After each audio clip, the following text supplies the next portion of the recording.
बाबूजी को आपने कहा था स्टूडेंट लाइफ में कि बाबूजी कौन सी हमको पैसा की धमकी देते हैं आप? रहेंगे होटल में, मरेंगे हॉस्पिटल में।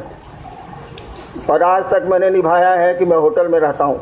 अरे किराया देता हूँ, यहाँ रहता हूँ तो किराया देता हूँ भाई साहब, महीना में 2000 रुपये एक रूम का। यहाँ रहेंगे होटल में, मरेंगे हॉस्पिटल में। तो हमने कह दिया तो हम निभाया। हमने कह दिया शिव मेरे गुरु हैं तो हम निभाएंगे। उनको जो करना है करें, नहीं करना मत करें, और उनका काम करेंगे हम। जब आपकी समझ बढ़ेगी तो बहुत सारे बिंदुओं पर लगेगा कि यहाँ अन्याय हुआ है, बहुत सारे बिंदुओं पर लगेगा कि यहाँ अन्याय हुआ है। जब लगेगा कि अन्याय हुआ है तो थोड़ा आवेश आएगा, जब लगेगा कि न्याय हुआ है तो थोड़ी खुशी होगी। इसलिए इन चीजों को समझने की जरूरत है। इन चीजों पर बहुत ज्यादा दिमाग दौड़ाने की जरूरत नहीं है। आदमी के रूप में हमको आपको सबका सम्मान करना सीखना चाहिए, वो ठीक। लेकिन अपनापन होता है, वो जैसा भी है उसी का है। मैंने एक बार कहा था ना कि मेरा महादेव जैसा भी है मेरा, वो मांस का लोथड़ा हो, वह ईश्वर हो, वह काला हो, वह गोरा हो, या कुछ भी हो, मेरी बात है, मेरा महादेव। इसमें भाई साहब आप क्यों खराब आपको लग रहा है? मेरा महादेव। इन चीजों का बहुत मानी नहीं है। और जितनी भी आपको लगता है कि गड़बड़ियां हैं, जितना भी आपको लगता है कि असुविधाएं हैं या लोगों के आचरण आपके मन के अनुकूल नहीं है, ये सारी बातें आपके गुरु को समझ में आती हैं। ऐसा कुछ भी नहीं है जो शिव नहीं जानते हैं, ऐसा कुछ भी नहीं होगा जो शिव की जानकारी में हो सकता है, ऐसा कुछ भी नहीं। हमको आपको लगता है ऐसा, वह महादेव को भी लगता है, आपके गुरु को भी लगता है। तब भी उन्होंने कुछ कहा नहीं, चुप रह गए वो। हम आप क्या करेंगे, क्या करते हैं, क्या करना चाहिए, सब मालूम है उस शिव को। तब भी वो कुछ बोले नहीं, कुछ उन्होंने कहा नहीं, केवल इतना ही कहा, जाओ दूसरों को समझाओ, दूसरों को समझा के शिव शिष्य बनाओ। समझाओ तो उन्होंने नहीं कहा, उन्होंने कहा कि जाओ दूसरों को शिव शिष्य बनाओ और दूसरों को यही काम करने को कहो।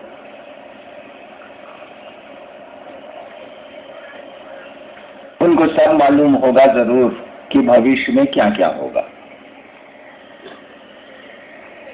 और उनको अगर नहीं मालूम है तो शिष्य को तो मालूम हो ही नहीं सकता।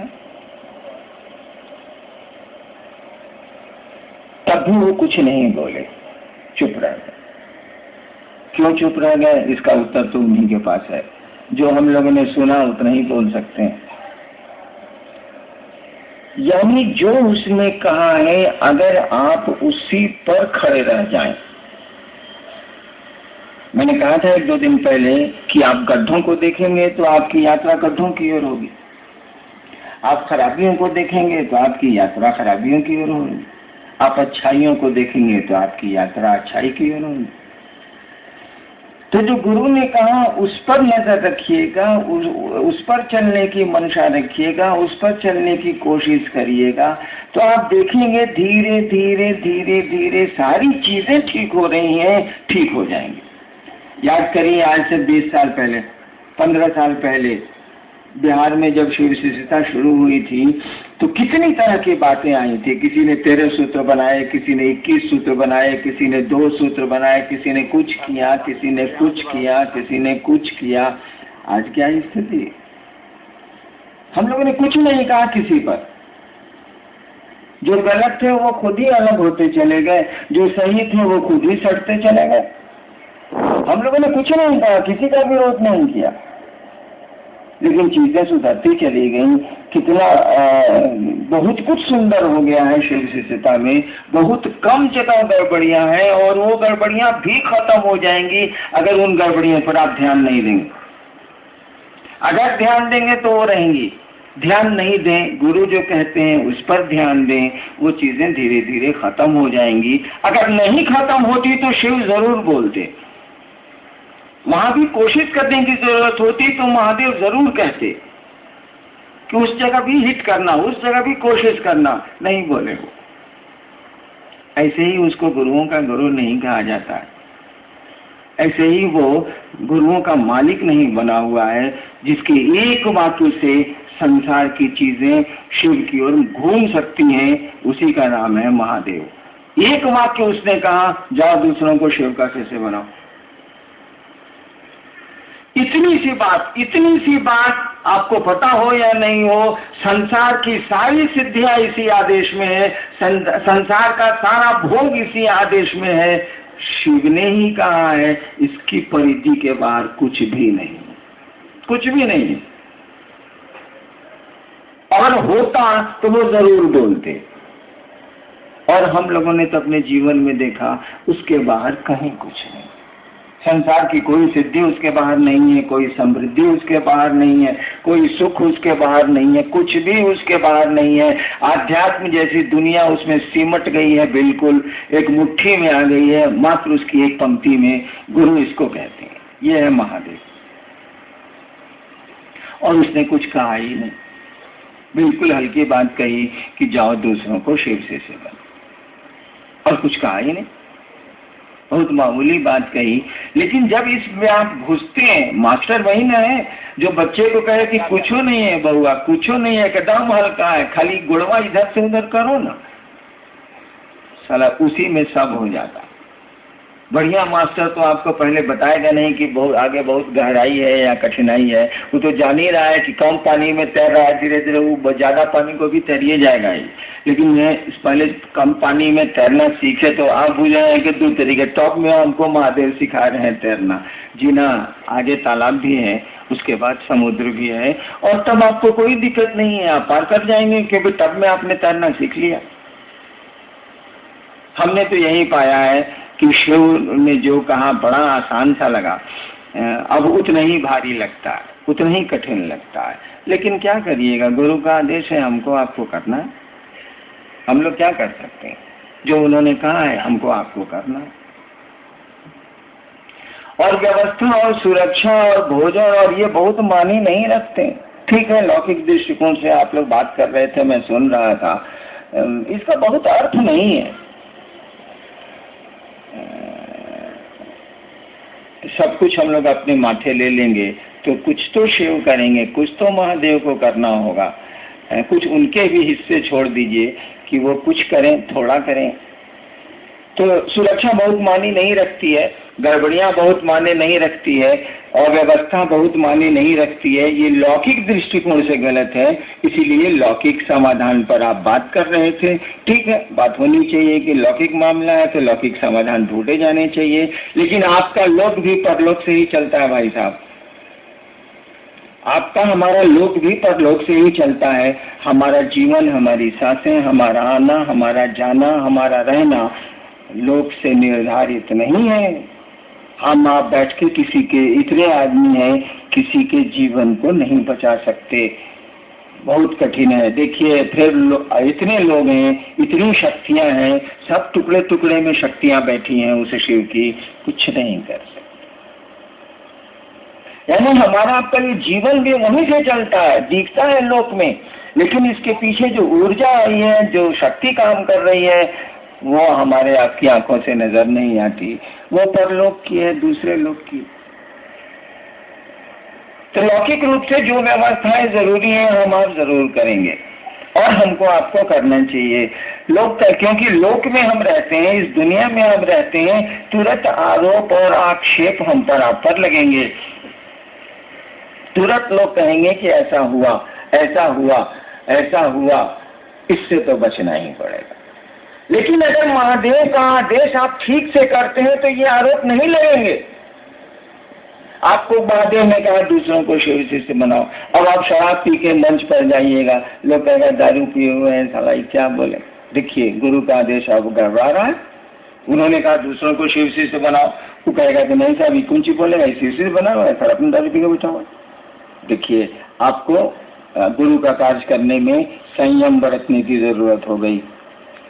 आप गंदा रहेंगे, बहुत गंदा रहेंगे, लोग कितना गंदा रहता है, देह बसा रहा है, साला इसके बगल में क्यों बैठेगा, चलो हटो, फिर शिव से नहीं बनेगा। बहुत सारी बातें मैंने अपने जीवन में देखा है कि बहुत कुछ संयम खुद ब खुद हमको आपको करना पड़ता है गुरु कार्य के लिए, और महादेव ने कुछ नहीं कहा। आज से 15 साल पहले कार्यशाला हुई थी तो लोगों ने प्रस्ताव दिया था कि शिव शिष्यता में अनुशासन लागू किया जाए, शिव शिष्यता में अनुशासन लागू किया जाए। तो मैंने कहा था कि कोई अनुशासन शिव शिष्यता में लागू नहीं किया जाएगा। महादेव का काम करने वाले लोग खुद ही अनुशासित हो जाएंगे। उसके एक वाक्य में इतनी ताकत है कि अगर अनुशासन तोड़ेंगे तो फिर दुनिया के लोग आपकी बात ही नहीं सुनेंगे। और जैसे जैसे शिव शिष्यता में हम आगे बढ़ेंगे, जैसे जैसे हमारा आपका शिष्य भाव शिव की ओर चलेगा, सब कुछ ठीक होता चला जाएगा। शिव पर आज तक कोई आरोप नहीं लगा। वही एक देवता है, वही महादेव है जिस पर आज तक कोई आरोप नहीं लगा, कोई आरोप टिका ही नहीं। किसी ने लगाया ही नहीं तो फिर टिकने का क्या सवाल है, वो लोक हो या परलोक। महादेव ही एक ऐसा है जो आरोपों से सबसे अलग है, क्योंकि सभी आरोप उसमें जाके समा जाते हैं, सभी विसंगतियां उसमें जाके समा जाती हैं और एक हो जाती हैं। एक से ज्यादा निगेटिव्स को जोड़ दीजिएगा तो पॉजिटिव हो जाता। 25 बार ना ना ना ना, ना कहिएगा वहां हो जाए। 2 ना मिलके एक हाँ बनाते हैं। तो हमने उसी शिव को गुरु माना है जो आरोपों की परिधि से बिल्कुल बाहर है। आप लौकिक कोई आरोप शिव पर नहीं लगा सकते, बिल्कुल बाहर है। हम आप उसके शिष्य हैं, उसके कहे के अनुसार करेंगे, हम आप भी आरोपों से मुक्त हो जाएं। हम पर आप पर भी कोई आरोप नहीं लगेगा। यहाँ आरोप लगते हैं उन आरोपों से बचने के लिए। अगर हम गुरु के काम पर ध्यान दें, अगर जो महादेव ने कहा उस पर अपना ध्यान दें, हमको नहीं लगता है कि जगत आपको पूजेगा नहीं। आप शिव की, अभी भजन हो रहा था ना कि शिव की शरण में आके देखो गगन धरती को कैसे चूमता है, ये देखो बाबू। इसीलिए बहुत माथा दौड़ाने की जरूरत नहीं, बहुत आए पाए करने की जरूरत नहीं। जो गुरु ने कहा उसको सही मंशा से करने की कोशिश कीजिए। समझिए कि शिव ने क्यों ऐसा कहा है। अगर आप समझते हैं कि शिव ने इसको पैसा कमाने के लिए कहा है, शिव ने इससे प्रतिष्ठा कमाने को कहा है, इससे सम्मान हमको हासिल होगा, दुनिया और मोहल्ले और शहर के लोग मुझको जानेंगे, इस काम के लिए शिव ने आपको ये काम नहीं दिया है। उन्होंने इस काम के लिए दिया है कि दूसरों के मन में उस शिव के गुरु स्वरूप को बैठाओ, ताकि वो शिष्य बन सके और शिव की ओर अपना शिष्य भाव दे सके। बाकी काम गुरु का है, गुरु करेंगे। क्योंकि आपके गुरु ने आपको ये अधिकारी नहीं दिया है कि आप महादेव से पूछिए कि हम शिष्य बने हैं कि नहीं बने हैं, ये तो आदेश दिया नहीं। उन्होंने कहा दूसरों को बताओ, दूसरों को समझाओ। आप इतना पूछ सकते हैं कि दूसरों को कैसे समझाएं, ये पूछ सकते हैं आप, लेकिन अपने कैसे समझें ये आप नहीं पूछ सकते।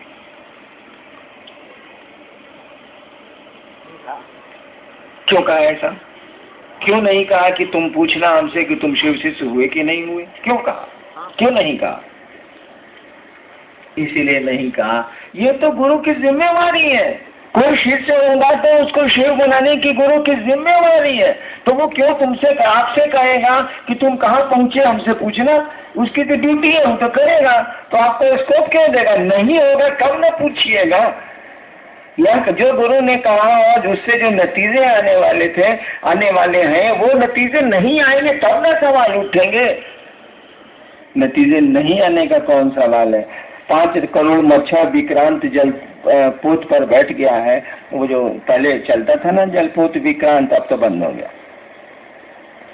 उस पर 5 करोड़ मच्छरे बैठ के कैप्टन से कहे कि कैप्टन साहब हम लोग 5 करोड़ आपके जलपोत पर आ गए हैं, कहीं ऐसा तो नहीं कि धंस जाएगा?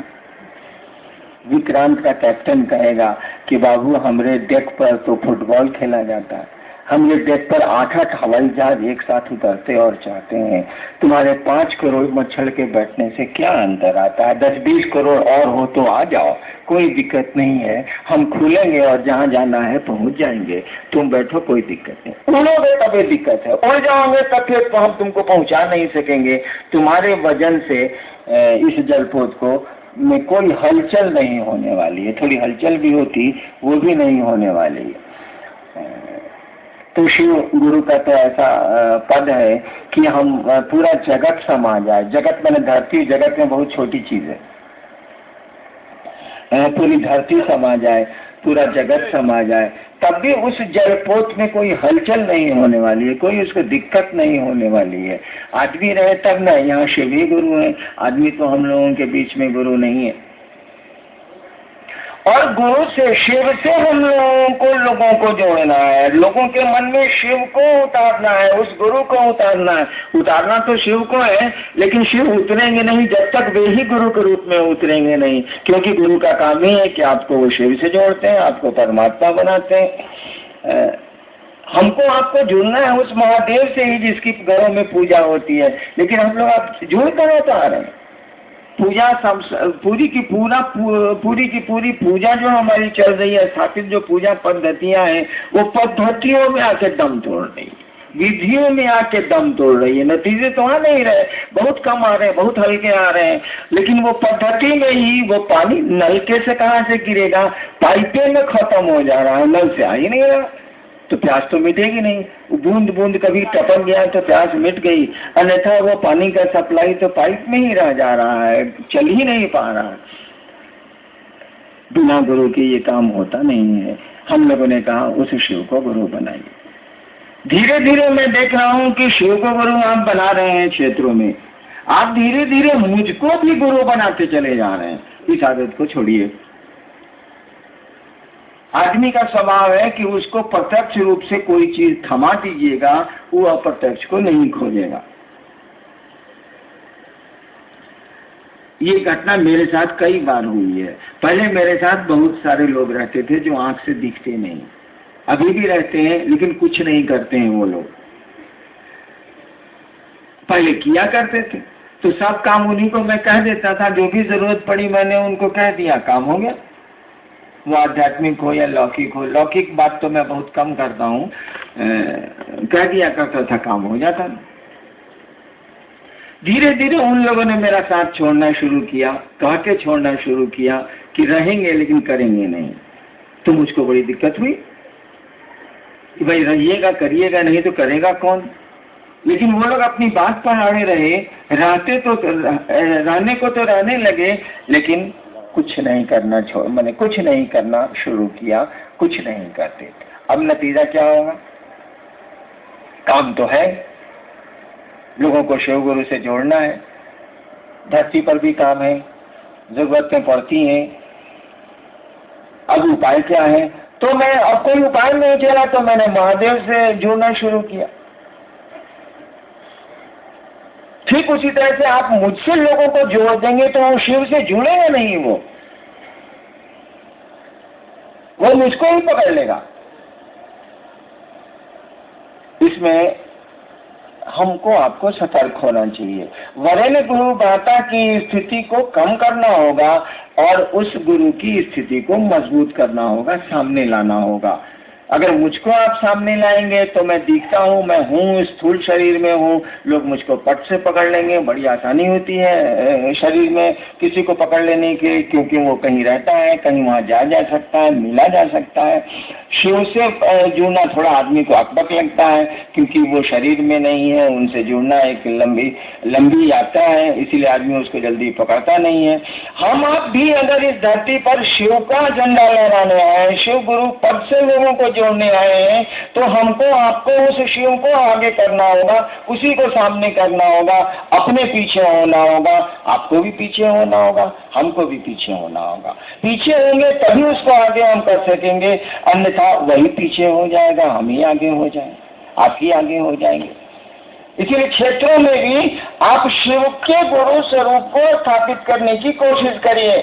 मैं नहीं चाहता कि मेरा नाम नहीं लीजिए, लेकिन पूरी चर्चा में मेरा एक बार नाम ले लीजिए, काम बहुत है। लोग तो ऐसे ही पूछेंगे कि किसने इसको शुरू किया। मुझको हटाना चाह के भी आप हटा नहीं सकते हैं, तो साटना क्यों चाहते हैं? जब किसी चीज को हटा के भी हटाया नहीं जा सकता तो उसको साटने की कोशिश क्यों की जा रही है भाई साहब? जो चीज आपको जिंदगी में हासिल होनी है उसके लिए प्रयास क्यों करते हैं भाई साहब? एक आदमी ने पटने में मुझसे कहा कि जी मन करता है कि हम आत्महत्या कर लें। वो आदमी यहाँ बैठा हुआ, 15-20 साल पहले की बात है कि उस आदमी ने हमसे कहा कि जी एकदम परेशानी, जगत की दुनिया, जगत है, दुनिया है, आत्महत्या कर लें। मैंने कहा था अगर आत्महत्या नहीं करिएगा तो मरिएगा नहीं क्या? भाई मरेगा तो सब कोई इस दुनिया में है। तो भाई जो काम होने रहे उसको आप कहाँ कर रहे हैं? दूसरे को करने दीजिए। हमको आपको वहां से जाना है तो आप कोशिश जाने की कहाँ कर रहे हो? तो ले ही जाएगा, जाना नहीं भी चाहिएगा तब वो ले जाएगा। तो अपनी जान क्यों हट रहे हैं भाई? क्यों आत्महत्या करना चाह रहे हैं आप? क्योंकि आपकी हत्या तो होने वाली है। भले वो हत्या कानून में हत्या नहीं हो, मौत उसको भले कह दीजिए आप, लेकिन हमको आपको तो यहाँ से हंता योग तो ही ले रहे हैं, मरना तो ही ले। तू कमाओ काहे कर रहे? आप जब भी शिव से अपने को जोड़ेंगे, जब भी आप शिव गुरु से अपने को जोड़ेंगे, आज तक तंत्र का नियम रहा है, आज तक पूजा का नियम रहा है। भारतवर्ष बहुत होशियार देश है ये। इसने जिसको भी परमानेंट करना चाहे उसको शिव से जोड़ा है। जिस देवी को इसने चाहा कि ये देवी बनी रहे उनको शिव से जोड़ दिया गया। जिनको कम जोड़ा गया वो धीरे धीरे मिट गई, जिनको पूरी तरह शिव से जोड़ा गया वो है, आज भी है, एक बलि है शिव से। वही, क्योंकि वही शिव सत्य है, वही सुंदर है। सत्य का मानी ही होता है जिसमें कभी कोई परिवर्तन नहीं होता है। सत्य शब्द का अर्थ होता है तो हलंत कहिए या यह कहिए, वही सत्य है, वही परमानेंट है, वही अस्थाई है, और कुछ भी यहाँ अस्थाई नहीं है। जब भी किसी को शिव से आप जोड़ेंगे वो चीजें अस्थाई होती चली जाएंगी। आप शिव का काम करते हैं, लोगों को शिव से जोड़ते हैं, उसके गुरु पद से जोड़ते हैं, धीरे धीरे आप अस्थाई होते चले जाएंगे। तो इसके लिए कोशिश कहाँ कर रहे हैं पापा? इसके लिए चेष्टा कहाँ कर रहे हैं? जो चीज मिलने वाली है उसके लिए हाय क्या हो रहा है? आप शिव से जुड़ेंगे, प्रतिष्ठा आपको कोई देने से रोक नहीं सकेगा, सम्मान कोई देने से रोक नहीं सकेगा। सांप जब जहर रखता है और टेढ़ा चलता है और गलती से शिव मंदिरों की नालियों से शिवलिंग पर चला जाता है, अरे वो पूजा जाता है, लाठियां नहीं खाता, अक्षत और फूल दिए जाते हैं, दूध दिया जाता है उसको, जबकि वह नाली का सांप है, सड़कों का सांप है। गलती से, भूल से, घूमते घूमते वह शिव मंदिरों की नालियों से शिवलिंग तक चला गया है। जनमानस उसकी पूजा करता है और वही शिव मंदिरों से जब बाहर निकल जाता है तो लाठियां मिलती हैं, लोग मारते हैं और शिवलिंग पर उसकी पूजा करते हैं। बक्सर के प्रोग्राम में मैं गया था, दीदी भी आपकी थी। मैं चलने लगा तो 6-7-8 साल पहले की बात, 10 साल मैं चलने लगा तो प्रेस वालों ने मुझको घेरा। चलते समय मैं भागता हूँ, महोत्सव में जब खत्म होता है तो मैं भागता हूँ। इसीलिए भागता हूँ कि आप पाँव छूने के लिए शोर करेंगे, पाँव छूने की कोशिश करेंगे, और 5 आदमी हैं तब तो कोई दिक्कत नहीं है, लेकिन अगर 500 हैं और 5000 हैं तब तो अफरा तफरी मचेगी। गुरु बहनों की साड़ियाँ फटेंगी, आपके कपड़े फटेंगे, लोगों के पाँव टूटेंगे, हाथ टूटेंगे। इसीलिए रोक लगी हुई है कि नहीं, आप पाँव नहीं छू सकते। तो मैं हड़बड़ी में था, गाड़ी में चढ़ने जा रहा था, सतीश जी लोग सब लोग थे, रामविलास जी थे, मैं गाड़ी में चढ़ने जा रहा था। प्रेस वालों ने घेरा कि सर कुछ बोलिए, सर कुछ बोलिए। हम कहा भैया मैं उठ गया, अब क्या बोलूं। गाड़ी तक मेरा पीछा किया, अंत में कहा कि अगर लिख सकते हैं, सुन सकते हैं तो एक बात सुन लीजिए। उसने पूछा था प्रेस वालों ने कि आप इतने लोकप्रिय क्यों हैं? उस समय की बात है, अब तो पूछेगा कि आप लोकप्रिय, अब शब्द मेरे लिए खत्म हो गया। उस समय पूछा था कि आप इतने लोकप्रिय क्यों हैं, इतने लोग आपको सुनने क्यों आए, यही सवाल था उसका। हम कहा हम जा रहे हैं भैया, हम हड़बड़ी में जा रहे थे। तो मैंने उत्तर दिया था कि एक वाक्य में अगर समझ सकते हैं तो समझ लीजिए, सड़क के सांप को किसी ने शिवलिंग पर रख दिया। सड़क के सांप को किसी ने शिवलिंग पर रख दिया है, लेकिन उस सांप को ये याद है कि उसको किसी ने रख दिया। सड़क के सांप को किसी ने शिवलिंग पे रख दिया है तो पुजारा है, लोकप्रिय है, लेकिन सांप को याद है कि किसी ने रख दिया है, यानी सांप बहादुर जी पूछ लीजिए, जो रखा है उतार हो सकता है, जब उतारेगा तो कितना लठी मिलेगा सो पूछ लीजिए। हमने यही कहा था, सड़क के सांप को किसी ने शिवलिंग पर रख दिया है, लेकिन सांप को ये याद है कि किसी ने रख दिया।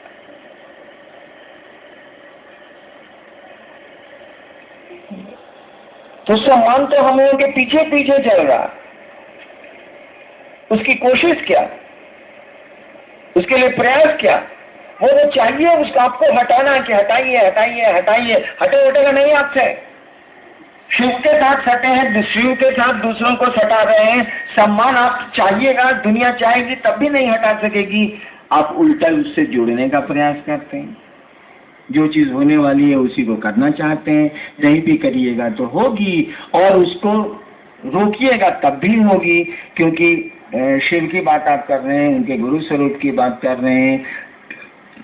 सम्मान तो आपके साथ सटा हुआ है, उसके लिए कोशिश क्यों करते हैं, उसके लिए चेष्टा क्यों करते हैं? एक समय आएगा कि सम्मान आपको मिल जाएगा। अभी ही बहुत सारे गुरु भाई हैं जिनको मोहल्ले वाले नहीं जानते थे, अब जिलों से बाहर राज्य वाले उसको जानते हैं। देखिए सम्मान मिल रहा है कि नहीं मिल रहा है, वो चाहता नहीं है तब भी मिल रहा है, और चाहता है तब तो सारा महादेव के चले नहीं,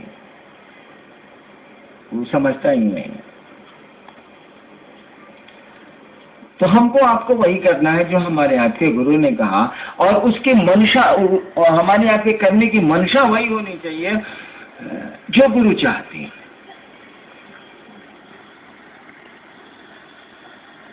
और एक जगह तो हम लोग ऐसा कर ही सकते हैं, मैं कहाँ लौकिक जगत में किसी को कुछ बोलता हूँ, आप कैसा रहते हैं, क्या करते हैं, क्या नहीं करते हैं, मैं कुछ बोलता नहीं, केवल बोलता हूँ कि आप महादेव का काम करिए, लोगों को शिव से बनाइए, लोगों को समझाइए।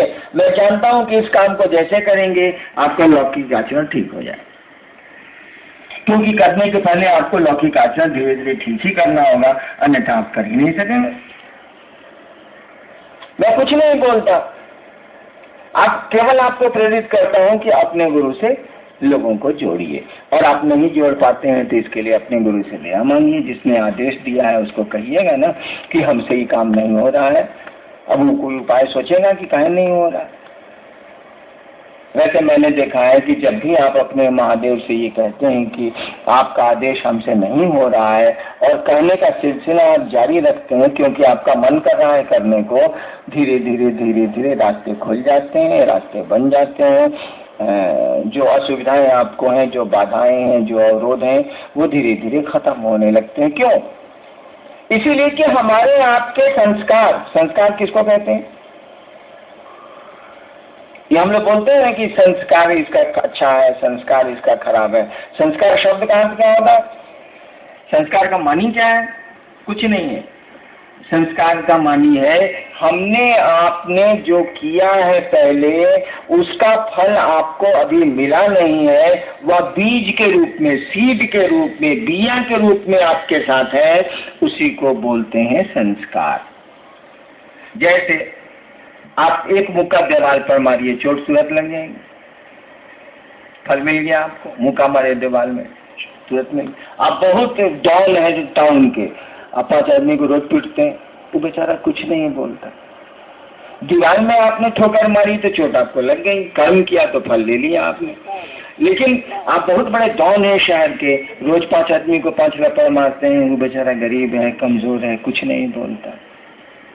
इसके भी तो फल आपको मिलेंगे भाई साहब, तुरंत तो नहीं मिले, इसीलिए कि डॉन है आप, तुरंत तो नहीं आपको कर्म का फल मिला।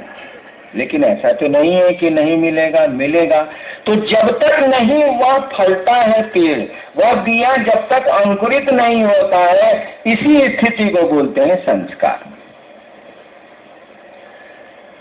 जब कर्म फल फल जाएगा तो खत्म हो गया, उसको संस्कार नहीं बोलते। तो कर्म फल जब फलित होगा तो जो दिखेगा, लोग कहते हैं देखो इसका संस्कार अच्छा नहीं है, कुछ नहीं हुआ है।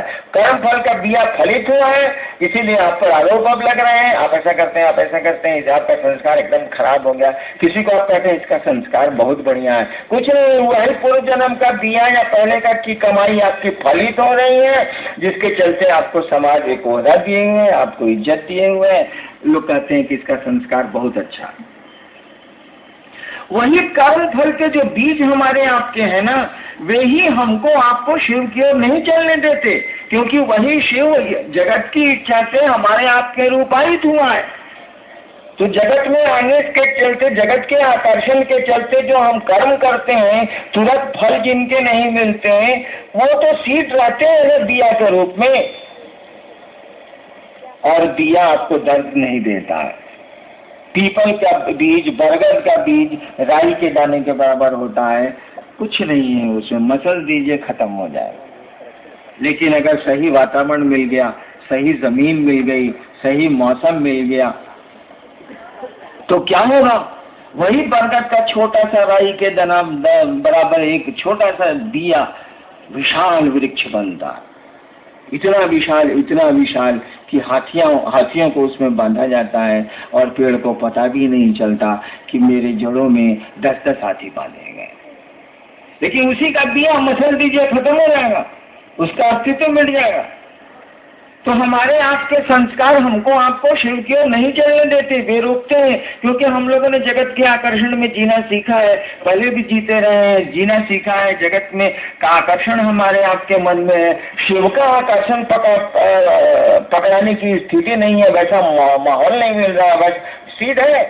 शिव के आकर्षण का बिया सबके पास है, होना ही होना है, नहीं कैसे होगा? मैं इसकी व्याख्या भी कर सकता हूँ। दिया है हम लोग के पास, लेकिन न हवा ठीक मिलती है, न पानी ठीक मिलता है, न मौसम ठीक मिलता है, तो दिया अंकुरित ही नहीं होता, दबाई हो जाता है, झाड़ियाँ उग जाती है, जिसको सही में उगना चाहिए था पौधे को, उगता ही नहीं है, पानी नहीं है, हवा नहीं है, मौसम नहीं है।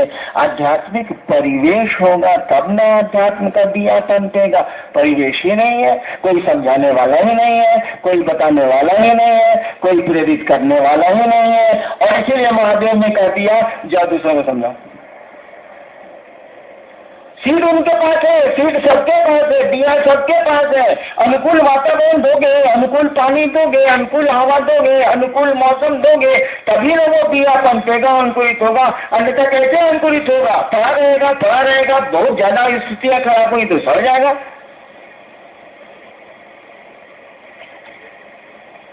गुरु की दया इन्हीं संस्कारों में परिवर्तन करती है। गुरु की दया हमारे प्रारब्ध कर्मों में परिवर्तन करती है। जब उनकी दया आपको मिलेगी तो आप गुरु चर्चाएं करते हैं तो आपके कष्ट कम होते हैं, आपकी तकलीफें, आपकी बाधाएं, आपके जीवन के अवरोध घटते हैं। क्यों घटते हैं? गुरु चर्चा करते हैं, गुरु का आदेश करते हैं, जैसे किसी का आदेश मानिएगा उसकी दया आपको मिलेगी। जैसे किसी की हुकूमत मानिएगा वो आदमी आपके प्रति सॉफ्ट कॉर्नर होगा, उसके पास आपके दिल में जगह होगी, उसकी दया आपको मिलेगी। और गुरु की दया, शिव की दया, धरती पर कौन सी चीज है जो नहीं हो सकती? किम न सिद्धते भूतले।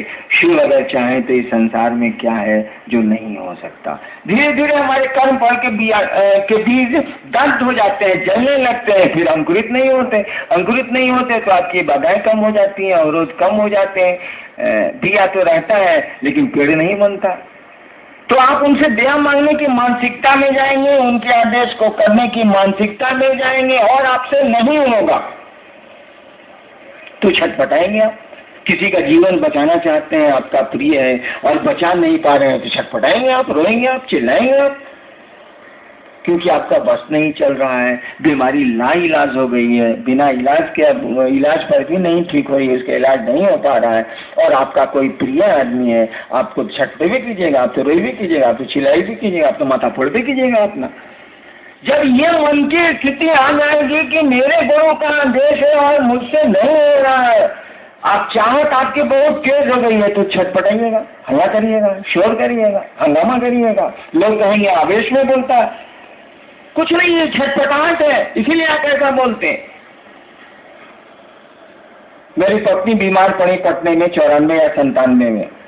1 बजे रात में उनको स्ट्रोक जब पड़ा तो मैं थोड़ा कोढ़िया हूँ, अस्पताल से बहुत डरता हूँ। तो हमने कहा कि फ्लैश से डॉक्टर लोग को बुलाओ, जल्दी बुलाओ। मेरी साली मेरे रूम में थी, स्ट्रोक कर गया तो मेरी साली मेरे रूम में थी। एक हाथ उसने मार दिया कि चलिए अस्पताल लेके चलिए अगले अस्पताल लेके। देखिए, दिस इज आवेश। उसकी छोटी बहन है, उसको नहीं बर्दाश्त हुआ, एक हमको ठेल दिया उसने, गाड़ी निकलवाइए जल्दी से, चलिए लेकर दीदी को। आवेश, अपनापन का आवेश यही है। उसने मारा मुझको थोड़े ही, उसका अपनापन आवेशित हो गया।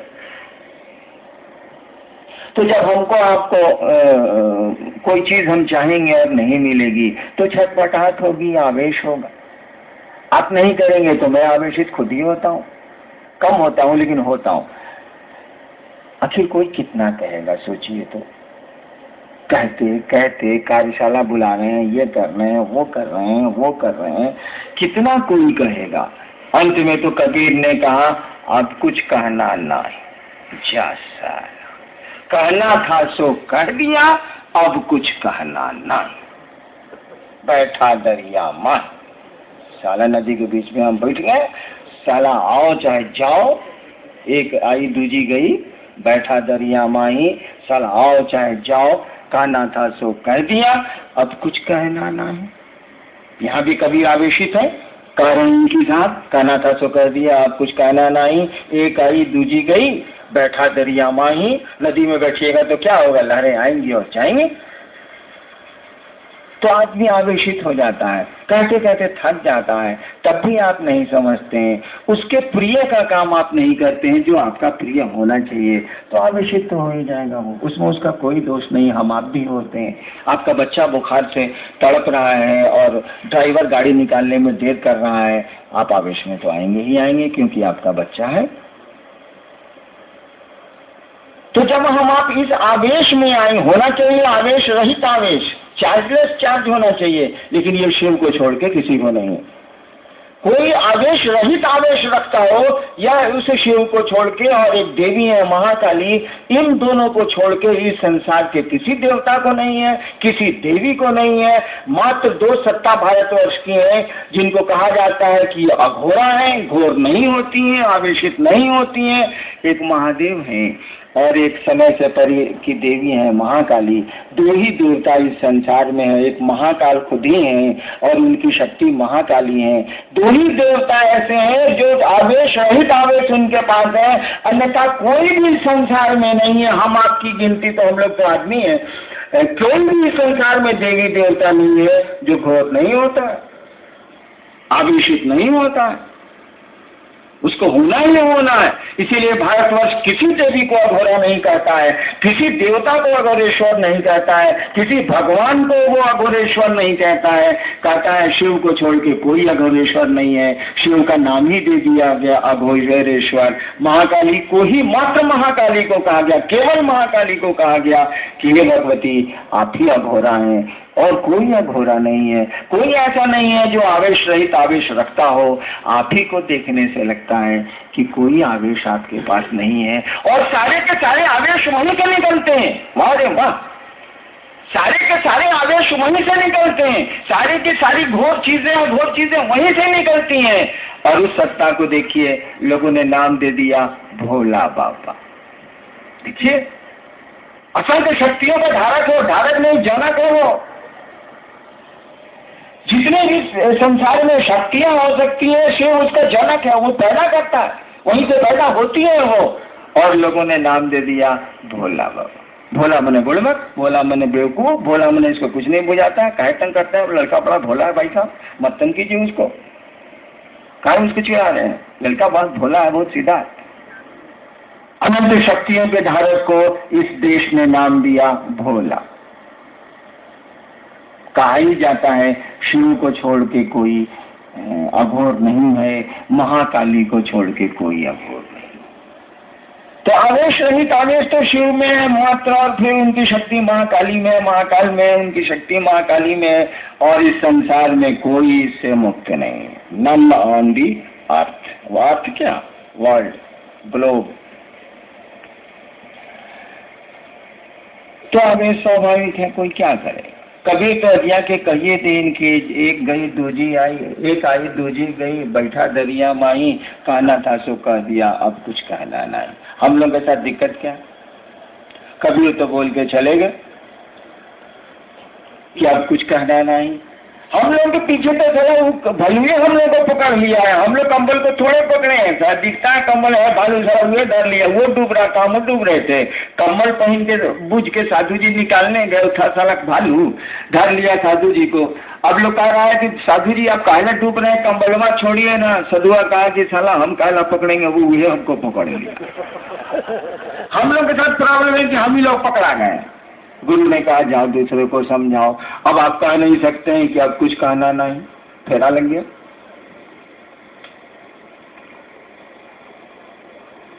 जब आपके गुरु का ही आदेश है कि दूसरे को समझाओ, तो कबीर बहुत सुंदर लगता हो, उनकी बोली उनकी बहुत अच्छी लगती हो, तो अच्छी लगने से क्या होगा, गुरु का आदेश है समझाओ। भले वो कहें कि अब कुछ कहना नहीं, हम लोगों के साथ तो ऐसा नहीं है। जब तक आवाज़ चलेगी, जब तक शब्द हैं हमारे पास, जब तक हम बोल पा रहे हैं, तब तक कोशिश करेंगे समझाने की, समझाते रहेंगे।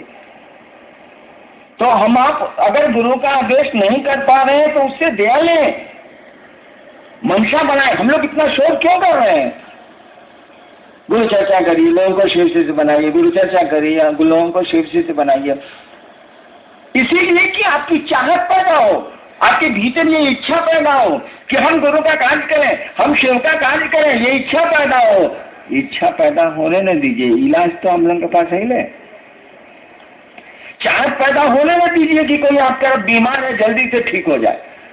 किसी को अपना समझिए तो जरा, अपने मन में ये चाहत पैदा होने दीजिए ना कि महादेव का काम करना है, ऐसा मन से करना चाहते हैं, मन से करने जब चेला है तो करेंगे। महादेव का गुरु का काम चेला नहीं करेगा तो पब्लिक करेगी, गुरु का काम चेला करेगा।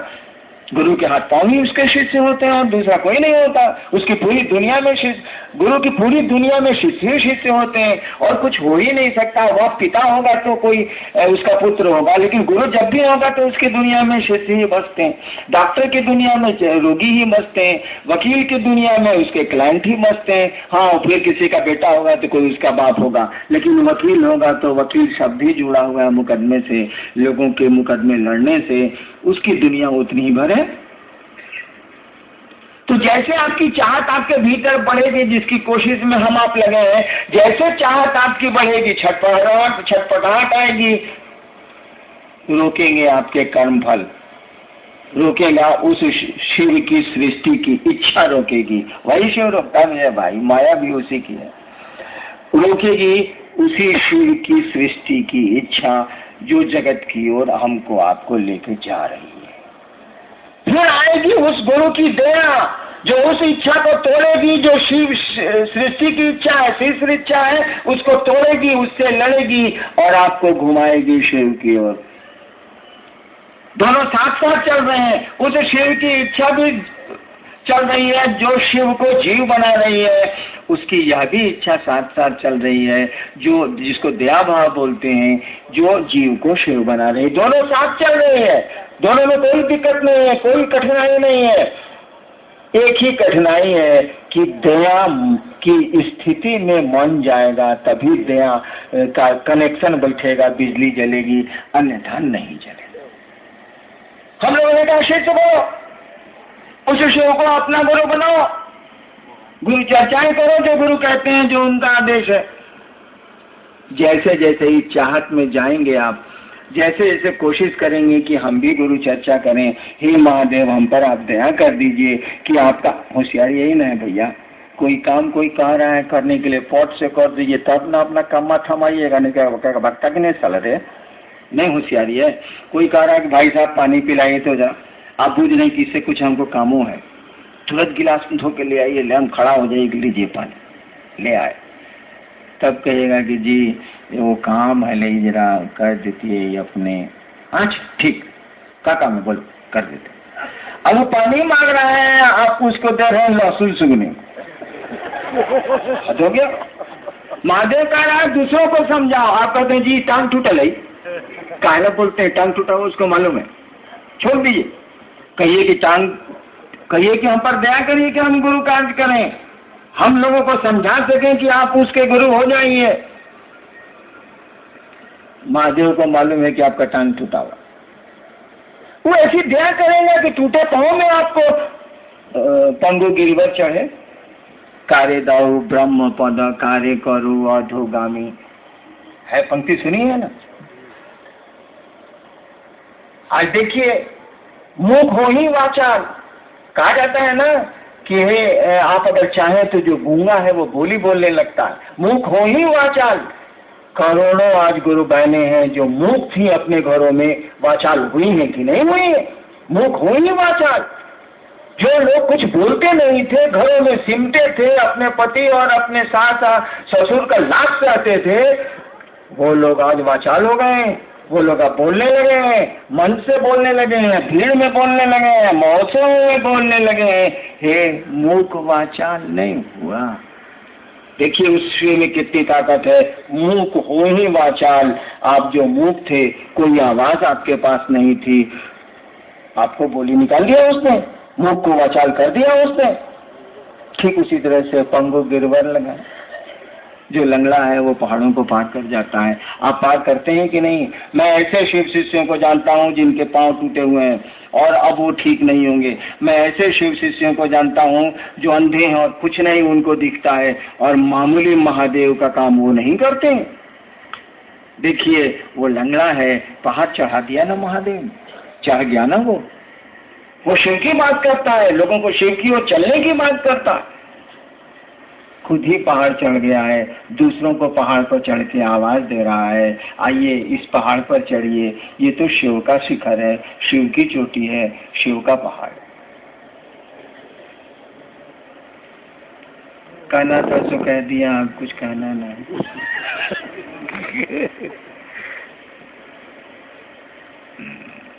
मुझको तो अच्छा लगा आपका आना।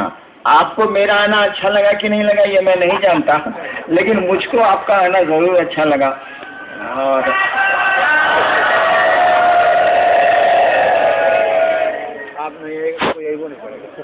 वैसे कहने से तो नहीं होगा, लेकिन मेरा दिल जानता है आपसे मिलकर मैं बहुत प्रसन्न होता हूँ। लेकिन आपकी घटिया बातों को सुन के थोड़ा मुझको आवेश भी आता है। शिव नहीं हूँ इसीलिए आवेश तो आएगा ही आएगा। मैं हीरा बांटता हूँ, आप यहाँ से ले जाते हैं बालू, गुस्सा तो जरूर आए। आप आके कहते हैं कि ये दिक्कत है, ये दिक्कत है, ये दिक्कत है, ये दिक्कत है। हम कहते हैं तुम शिव को ले जाओ नहीं यार, वो अस्थाई निदान है तुम्हारा। तुम्हारी एक बीमारी तो मैं ठीक कर सकता हूँ, तुम्हारे एक कष्ट को तो मैं हटा सकता हूँ, लेकिन ऐसा थोड़ी है कि फिर रक्त बीज की तरह ये राक्षस पनपेंगे नहीं। एक एक बूंद जैसे जैसे खून गिरेगा, रक्त बीज की तरह दूसरा राक्षस पैदा होगा। जीवन दे डरे को दंड। हम आप इस धरती पर आए हैं, कौन धरती पर सुख पाया, जरा हमको बता दीजिए तो। कोई है?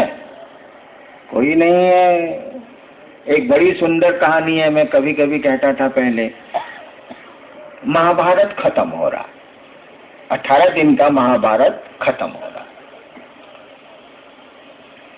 भीष्म पितामह शरशय्या पर लेटे हुए, उनको इच्छा मृत्यु थी, इसीलिए उन्होंने कहा था कि सूर्य जिस दिन उत्तरायण होंगे मैं अपना शरीर छोड़ूं। महाभारत खत्म हो चुका है, 7 आदमी जिंदा, 5 पांडव, सात्विकी और कौन, छोड़िए कहानियां मैं भूल जाता हूँ। 7 आदमी जिंदा है। अर्जुन कह रहे हैं कृष्ण से, लाशें पड़ी हैं, जो चित्रण हम लोग के सामने किया गया, हम लोग क्या जाने, सारा महाभारत के समय में हम लोग कुकुर थे कि आदमी थे, क्या पता।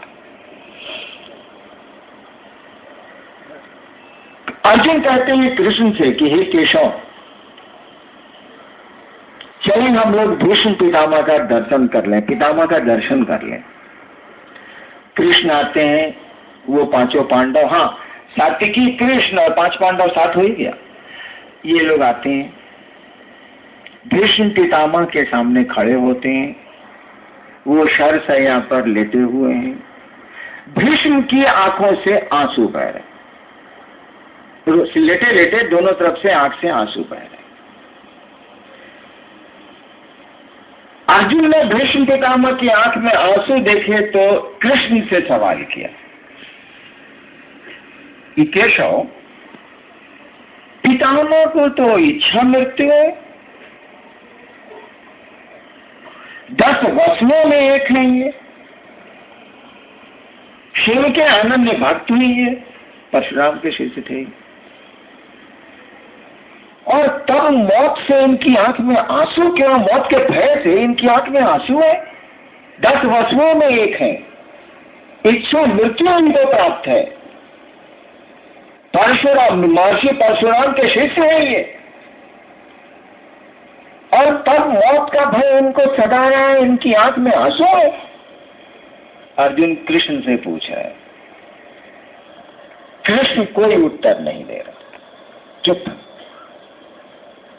सवाल हुआ है केशव से, उत्तर आप दे रहे हैं भीष्म पितामह, लेटे लेटे। और भीष्म पितामह अर्जुन को उत्तर नहीं दे रहे हैं, अब कृष्ण को उत्तर दे रहे हैं। सवाल अर्जुन का केशव से है, केशव कुछ नहीं बोल रहे हैं, और भीष्म पितामह उत्तर दे रहे हैं अर्जुन को नहीं, कृष्ण को। भीष्म ने कहा, पितामह ने कहा कि केशव, मेरे आंखों में आंसू इसलिए नहीं है कि मुझको मृत्यु का भय है, मुझको तो इच्छा मृत्यु प्राप्त है, मौत से मुझको कोई भय नहीं। मेरी आंखों में आंसू इसलिए है कि जब से कृष्ण तुम्हारे, केशव तुम इन लोगों के साथ आए हो द्रौपदी के स्वयंवर से, मेरी आंखों में आंसू इसलिए है कि जब से केशव तुम पांडवों के साथ आए हो, साक्षात, मैं जानता हूं कि तुम साक्षात ईश्वर हो, साक्षात ईश्वर पांडवों के साथ हैं, और द्रौपदी के स्वयंवर में साथ आए थे। द्रौपदी के स्वयंवर से लेके आज तक दुखों का जो पहाड़ पांडवों पर गिरा है, उससे तो कौरव भी वंचित है। मैं इसीलिए मेरी आंखों में आंसू हैं कि उस परमात्मा की लीला का तो कुछ पता ही नहीं चलता। साक्षात परमात्मा पांडवों के साथ है, और कौन सा नतीजा इनका नहीं हुआ है। जब से साथ है, द्रौपदी के स्वयंवर से लेके आज तक जब से साथ है, इन पर जो दुखों और पहाड़ों का तूफान गिरा है, वो तो पांडवों पर भी नहीं, कौरवों पर भी नहीं गिरा। मेरी समझ में नहीं आता कि ईश्वर साथ में है, साक्षात केशव आप साथ में है, तब तो उनका सब नतीजा मुड़ गया। उस परमात्मा की, उस महाकाल की क्या लीला है, ये मेरी समझ में नहीं आ रहा है, और इसीलिए आंखों से आंसू बह रहे हैं। तो दुखों का क्या लीजिएगा, रुकावटों का क्या लीजिएगा। शिव भी साथ रहेंगे, और शरीर में हम आप हैं, और वो भी अगर शरीर में रहेंगे तो अपने ही नियम में बंद के शिव को रोना पड़ता है, हंसना पड़ता है। उसी के नियम बनाए हुए हैं। लेकिन नियम जब कानून सरकार ने बना दिया है, तो सरकार का कोई भी उच्च से उच्च पदाधिकारी हो, वह नियम उसको भी समेटते हैं। ठीक उसी तरह से नियम तो शिव की इच्छा से बने हैं, उसी के बनाए नियम हैं। लेकिन शिव भी जब धरती के दायरे में आएगा, शरीर में आएगा, या शरीर लेगा, भूख लगेगी फिर शरीर लेगा, तो उसको भी वही कानून पकड़ेगा, वही नियम उसको पकड़ेंगे। अंतर इतना ही होगा कि उसके पास इतनी ऊर्जा नहीं होगी कि जो चाहेगा उसको कर लेगा। कृष्ण जो चाहेंगे सो होगा, राम जो चाहेंगे सो होगा, नतीजा भी साथ ही साथ होगा। कृष्ण भी साथ रहेंगे तो पांडवों का नतीजा होना ही होना है। लेकिन कृष्ण ने जो चाहा वो कर लिया। शिव भी शरीर में आएंगे, जो चाहेंगे कर लेंगे। शिव करें या न करें, हम उनके शिष्य हैं, हम भी जो चाहेंगे सो कर लेंगे। कम से कम गुरु के आदेश को जगत में उतार के तो जरूर दिखला देंगे। आप सबों को मेरा प्रणाम। अब बताइएगा नहीं, अफरा तफरी नहीं कीजिएगा, खाने के लिए इत्मीनान से खाइएगा, नहीं खाइएगा तो भी कोई रोज जुल्म नहीं